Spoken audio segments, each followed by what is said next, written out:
We have some new dodgy revelations from the office of Sadiq Khan as London Mayor, specifically in relations to the ultra-low emission zones. Apparently, the so-called independent expert who reviewed and confirmed ULEZ as a policy was not that independent after all.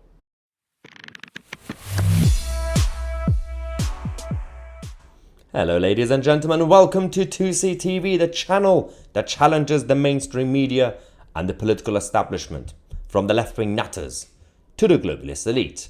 Alright, we have the latest update on ULEZ, the ULEZ expansion.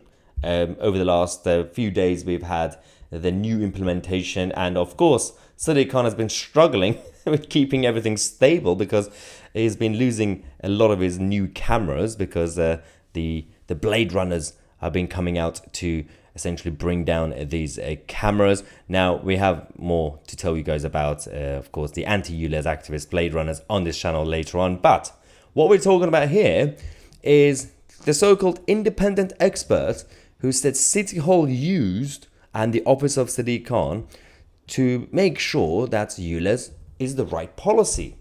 Now, we've already talked about the dodgy links between his office and the Imperial College and many other places when they decided to intimidate the so-called independent experts before by telling them to change their outcome and the result of their research.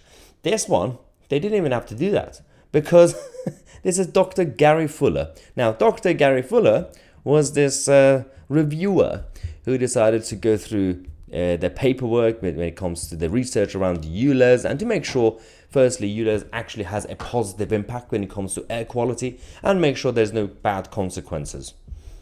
Even though we already know the consequences and the fact that it's not even effective, it doesn't do what it's supposed to be doing. And it's not the job of Sadiq Khan to be a control freak authoritarian. Anyway, having said that, the report said, it stated that the work has been subject to independent peer review, a claim repeated by City Hall, which said that the study had been peer reviewed. So that's what they told us, in a very independent manner. According to the guidelines used by the UK Research and Innovation, the government's innovation agency, peer reviews must be impartial and avoid financial conflicts of interest. Usually, a piece will be reviewed by more than one person. So, you need more than one person. You need actual impartiality. You cannot have conflict of interest. You can't have financial links between the reviewer and obviously the organization that's been reviewed into.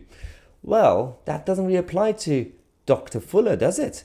Because he was actually been funded by Sadiq Khan. He was actually awarded £891,992 between 2021 and 2023 by Sadiq Khan's office in City Hall. The whole team of these guys have been funded by Sadiq Khan's office and they want us to believe that they are independent, they are impartial, and what they did was actually peer review. How?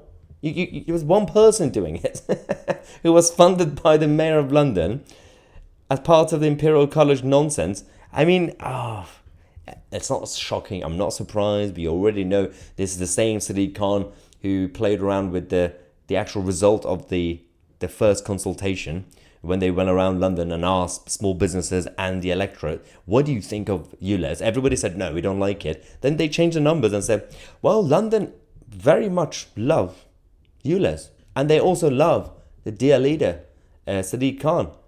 And then we discovered that was rigged. But nothing happened since then. Now, Dr. Fuller also writes for The Guardian.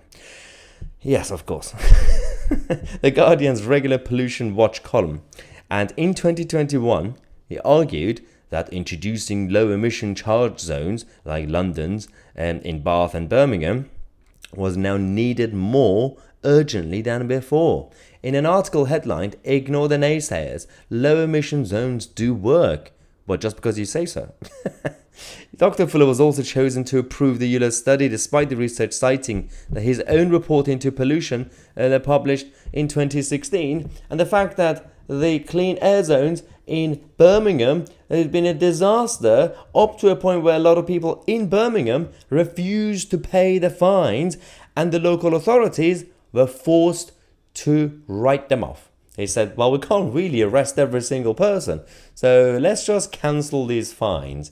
The same thing happened after the first lockdown. So that's the last, essentially the final frontier is about how you're going to fight back now that the ULEZ expansion has been implemented across the capital. And of course, we do have the Blade Runners, the anti-ULEZ activists trying to bring down the cameras, vandalism in the name of justice. But the other people, the rest of the people, taxpayers and the electorate, they can still refuse to pay. They can't arrest everybody. I'm not advocating for criminality. I'm not saying it. I'm just saying hypothetically that could happen. Do not arrest me. I'm not a supporter of chaos. I'm a libertarian. Anyway, let me know what you think. I'm Tousi, and we are the media.